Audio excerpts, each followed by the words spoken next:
reconocimiento de las condiciones de desigualdad jurídica a las que históricamente se han enfrentado las personas trabajadoras del hogar y el correlativo mandato de protección de sus derechos es indudablemente uno de los principales aportes que ha hecho la Judicatura Federal a la justicia social. Sobre esto platicaremos con Diana Beatriz González Carballo. Acompáñenme, comenzamos. Diana Beatriz González Carballo es licenciada en Derecho por la Universidad Nacional de Colombia, maestra y doctora en Filosofía por la Universidad Nacional Autónoma de México. Realizó estudios de filosofía en la Universidad del Rosario. Fue Visiting Fellow en la Facultad de Filosofía de la Universidad de Harvard. Actualmente es investigadora jurisprudencial en el Centro de Estudios Constitucionales de la Suprema Corte de Justicia de la Nación. Diana, muchas gracias por acompañarnos y bienvenida a tu programa Escuela Judicial. Muchas gracias por invitarme. Yo encantada de estar aquí conversando con ustedes sobre este tema tan importante. Y Diana, para comenzar con esto precisamente, permíteme preguntarte, es la pregunta más obvia, pero es la que nos va a dar la entrada precisamente para entendernos, ¿quiénes son las personas trabajadoras del hogar?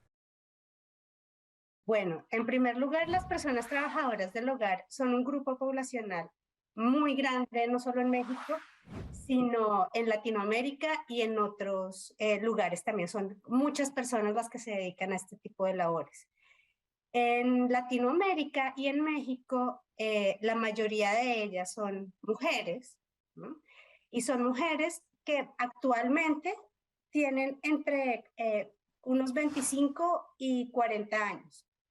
¿Por qué hago énfasis en esto? Porque la edad de las personas, de las mujeres que se dedican a este tipo de labores ha ido cambiando. Antes eran mujeres mucho más jóvenes que provenían de sectores rurales, que tenían un nivel de escolaridad muy bajo, y ahora no, ahora ya son mujeres más grandes que provienen de ciudades y que tienen niveles de escolaridad más altos. También son poblaciones que se encuentran en una situación de marginalidad importante y que sobreviven casi exclusivamente con base en los ingresos que obtienen de su trabajo como trabajadoras del hogar, precisamente. También son personas, y voy a dejar de decir personas para decir mujeres, porque casi todas son mujeres. En México más del 90% de las trabajadoras del hogar son mujeres, tienen aproximadamente 5 hijos, y debido a que el nivel de aseguramiento social es tan bajo, tienen que dedicar una parte muy importante de sus ingresos a cubrir cuestiones que deberían estar cubiertas por la seguridad social, como enfermedad, maternidad, pago de guarderías y demás cuestiones que deberían estar cubiertas de otra manera. Estas son, en términos generales, cómo está integrada esta población. ¿Hay algún tipo de trabajo, ¿no? O sea, de resultado de su trabajo que pueda definir precisamente a las personas trabajadoras del hogar y, como decías, en su mayoría mujeres? Sí, bueno, de hecho hay varios instrumentos internacionales y también la legislación nacional establece quiénes son las trabajadoras del hogar, quién está catalogado como tal. Y en términos muy generales, son las personas que se dedican a las labores de cuidado dentro de los hogares. ¿Qué quiere decir esto? Que se dedican a cuestiones como preparar alimentos, cuidar niños, cuidar mascotas, mantener los espacios sociales aseados. Ahora, con toda esta revolución tecnológica, también son las encargadas de manejar todos los aspectos como tecnológicos que están dentro de las casas. Es decir, la labor de las trabajadoras del hogar es fundamental para la reproducción de la vida, ¿no? Para que nosotros podamos salir a trabajar con tranquilidad, ¿no? Quienes tenemos hijos, quienes vivimos con nuestros padres, en general todas las personas que queremos vivir en un ambiente más o menos razonable en nuestras casas, dependemos, ¿no? del trabajo fuerte, constante y muchas veces poco reconocido de estas personas. Ahora que mencionas esto, Diana, no puedo dejar de pensar en la afirmación de que es precisamente el cuidado mutuo el motor del desarrollo social, ¿no? El motor del desarrollo en colectividad. En ese mismo contexto, Diana, me gustaría preguntarte, con los lentes de género, perdón por la expresión reiterada, pero creo que es gráficamente importante. Con estos lentes de género, con unos lentes de interseccionalidad, ¿nos podrías ayudar a describir un poco cuál es la realidad de las personas trabajadoras del hogar, de las mujeres trabajadoras del hogar? Y como ya les comentaba, eh, la gran mayoría de personas que hacen este trabajo son mujeres, eh, de las que han sido identificadas como tales, y ya voy a explicar a qué me refiero con esto. Son mujeres que están entre 25 y 40 años de edad. Son mujeres que viven en las ciudades, que provienen de las ciudades, que tienen un nivel de alfabetización mucho más alto que el que solían tener. Y hay un dato que es muy interesante y es poco conocido. La mayoría de las mujeres que están empleadas en Latinoamérica están empleadas como trabajadoras del hogar. O sea, si uno toma, por ejemplo, la cantidad de enfermeras, de médicas, de personas que trabajan en hoteles, piensa la profesión que quieras, la más representativa de todas es el trabajo en el hogar. Y una cosa preocupante en relación con eso es que muy pocos países cuentan, ¿no?, dentro de sus cuentas nacionales, cuál es el impacto, no solamente en términos de cuidado, que es importantísimo, sino en términos económicos de este tipo de cuidados que hacen tantas y tantas mujeres. Además de eso, dentro de las indígenas que se encuentran trabajando en trabajos que están empleadas, la mayor cantidad de trabajo o el trabajo más representativo es el trabajo en el hogar. Y déjame decir esto muy rápidamente. Hay muchas niñas trabajando en labores domésticas, ¿no?, en trabajos del hogar. Hay un montón de trabajo infantil y como es trabajo infantil y como es trabajo de cuidado, no se reporta, ¿no? Aunque está reconocido como uno de los trabajos más peligrosos para niñas, nada más porque muchas veces viven en las casas, no se reconocen como tales, están expuestas a todo tipo de violencia. Es un porcentaje no mayoritario, pero sí es un Muy alto. porcentaje importante. Diana, vamos a una breve pausa. A nuestra audiencia, por favor, no se desconecten, apenas estamos comenzando y estás viendo Escuela Judicial.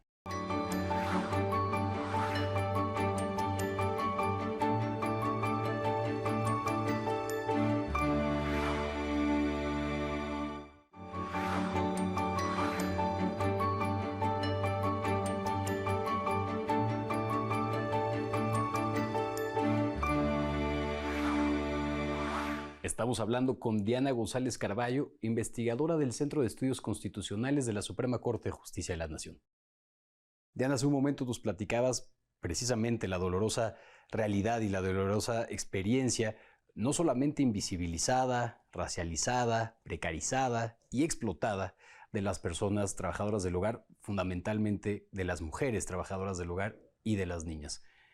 En este mismo contexto, me gustaría que pudiéramos seguir platicando un poco sobre qué problemas socialmente enfrentan para el ejercicio de los derechos las personas trabajadoras del hogar, las mujeres trabajadoras del hogar.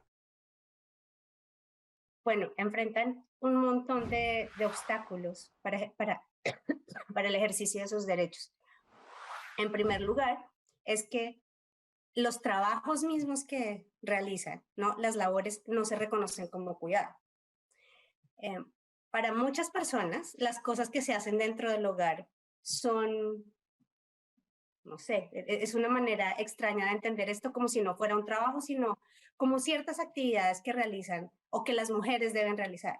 Entonces, dado que las mujeres que están en la casa muchas veces salen a trabajar, sobre todo las mujeres de sectores medios y medios altos, contratan este tipo de trabajo para que las desigualdades que siguen existiendo dentro de los hogares en relación con la distribución de trabajo por género la realicen estas mujeres.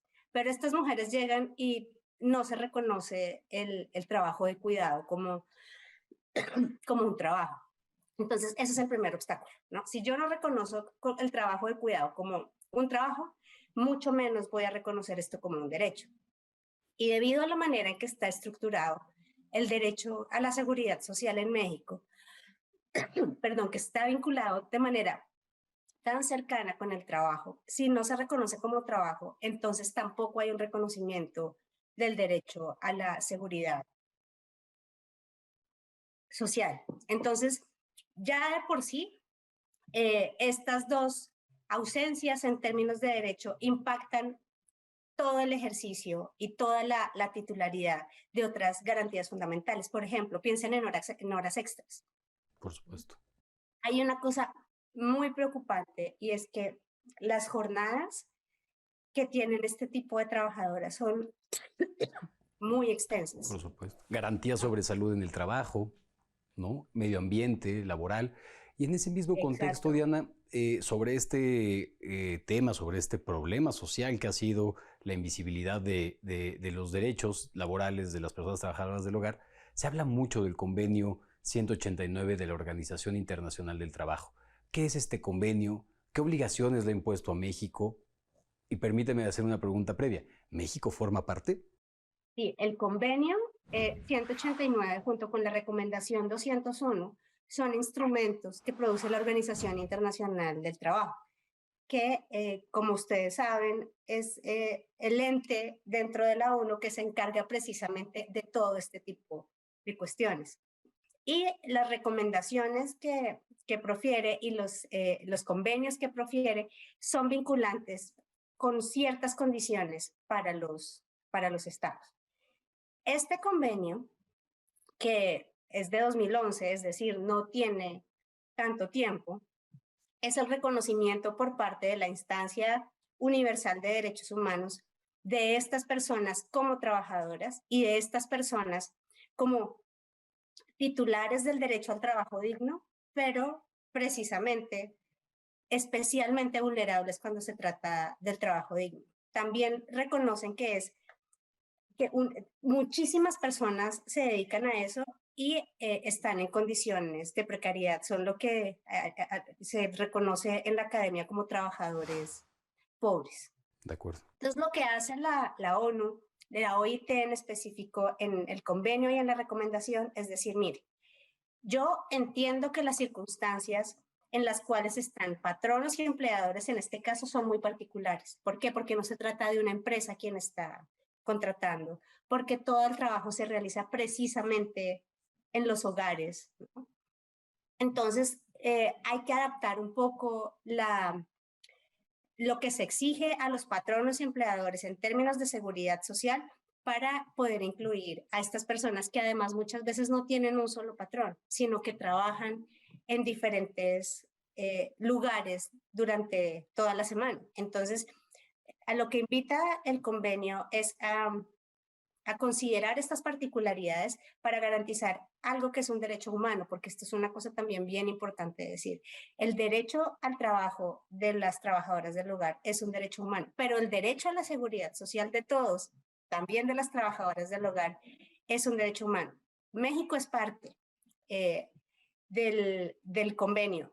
La suscripción fue un poco tardía, fue en 2019, lo que coincidió además con la modificación de la Ley Federal del Trabajo, pero sí, México es parte y ustedes saben que por bloque de constitucionalidad, ¿no? Por principio de regularidad constitucional, no solo es un convenio internacional más, sino que hace parte de la Constitución. Entonces, todos los empleadores están obligados constitucionalmente a garantizar el derecho a la seguridad social de sus trabajadoras del hogar. Diana, vamos a una breve pausa. Acompáñame, por favor, a conocer esta recomendación bibliográfica que sin duda alguna seguirá incrementando su gusto por el conocimiento jurídico. Estás viendo Escuela Judicial. Continuamos. La renuncia a la autonomía judicial, la pérdida del juicio en los jueces, obra que aborda los procesos sociales que originaron el denominado Estado de Derecho, desde la Revolución Francesa y la exclusión de las mujeres en la participación democrática hasta la llegada del siglo XX y la actualidad. El autor plantea los aportes de grandes pensadores como Habermas, Kant y Foucault. Destaca temas como la seguridad nacional y el terrorismo de Estado en Argentina, la Corte Suprema de los Estados Unidos y el apartheid, la justicia nazi o consenso contra los extraños a la comunidad y el estado de sitio y jueces penales militares en Colombia, entre otros. Incluye un apartado sobre la justicia moderna, el contrato de adhesión y la igualdad social. Consulta esta obra. Está disponible en la Biblioteca Felipe Tena Ramírez de la Escuela Federal de Formación Judicial.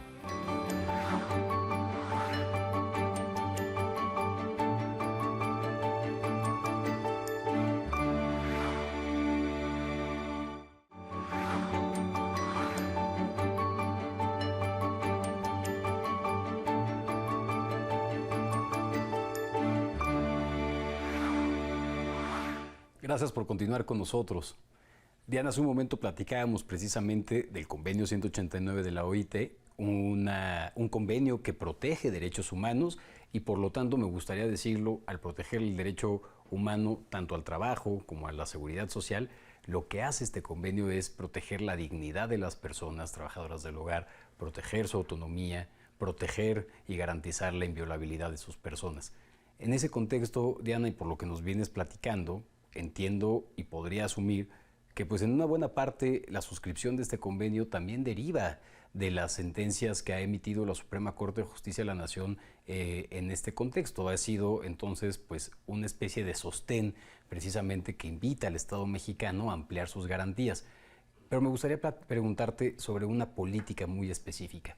¿En qué consiste el programa piloto de incorporación al régimen obligatorio del Instituto Mexicano del Seguro Social de las personas trabajadoras del hogar?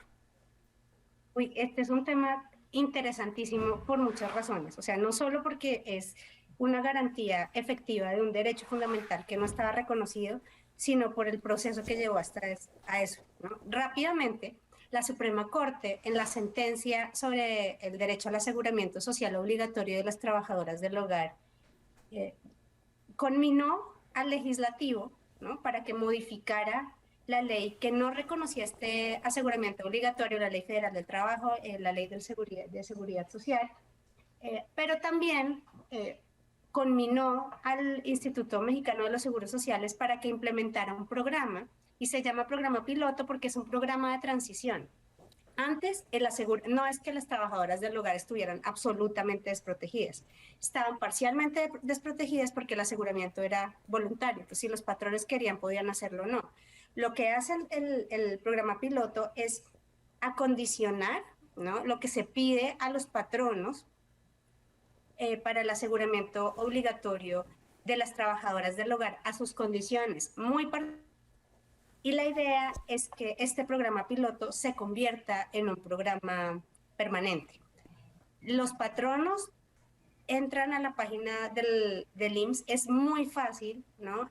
Meten los datos y cada mes por correo les llega la hojita esta con la cantidad de dinero que tienen que pagar mensual por aseguramiento social. Entonces, en ese consiste el programa piloto.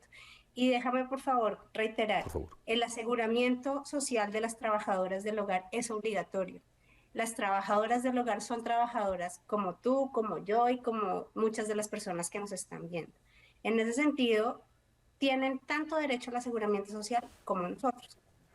Y ahora es además mucho más fácil con las herramientas electrónicas que facilita el IMSS en su página. Y no quisiera dejar de mencionar lo que precisamente este tipo de programas, precisamente este tipo de reflexiones nos tienen que llevar a desterrar la idea del trabajo como un producto, ¿no? Desterrar la idea de que si alguien se está empleando, no es solamente por el esfuerzo laboral que puede dar y otorgar, sino es su tiempo, es el desarrollo personal, es el desarrollo familiar y comunitario, ¿no? Y precisamente, lo quiero insistir, la dignidad de las personas. Diana, ¿qué derechos tienen las personas trabajadoras del hogar y de qué manera el Poder Judicial de la Federación puede seguir impulsando la garantía de la protección de estos derechos?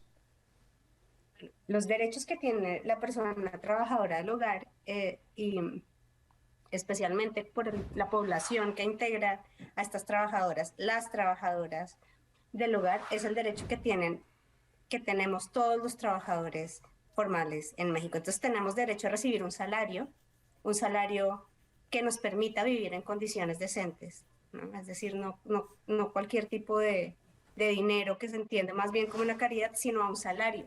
Tienen derecho a que les paguen vacaciones, aguinaldos, ¿no? Y demás prestaciones que están asociadas al trabajo decente y al trabajo digno.